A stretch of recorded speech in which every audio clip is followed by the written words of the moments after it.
À chaque fois que j'ai été appelé comme conseil pour aider à sortir un conflit de l'impasse, la première observation que j'ai faite est, hormis les positions affichées par les parties, l'absence d'idées sur la table pour en sortir. Et à cela, il y a deux raisons principales. La première, c'est que les deux parties se retiennent de donner leurs idées par peur que celles-ci ne soient considérées comme des concessions qui les engagent.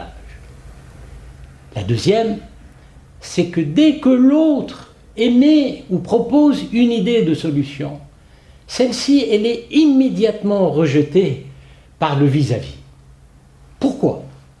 Tout simplement parce que si la partie adverse propose cette idée, c'est qu'elle lui est forcément favorable. Et si elle lui est favorable, c'est qu'elle est forcément et bien sûr mauvaise pour soi. Comment dès lors, face à ces deux freins, ne pas être en présence d'une véritable pénurie d'idées pour briser les impasses?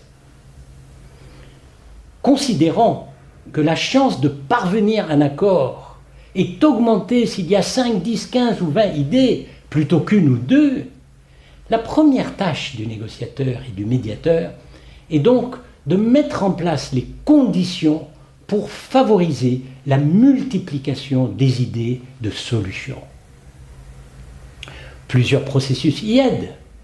Par exemple, il faut aménager un temps de créativité où toutes les idées sont admises, même les plus farfelues, et la critique, elle est bannie.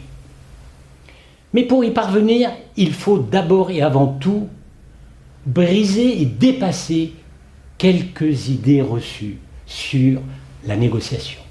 Par exemple, on croit que tout ce qu'on donne à l'autre nous coûte forcément. Or, ce n'est pas vrai. On croit que ce que l'un gagne, l'autre forcément le perd. Au Centre européen de la négociation, vous découvrirez toutes les pratiques vous permettant d'oser négocier autrement.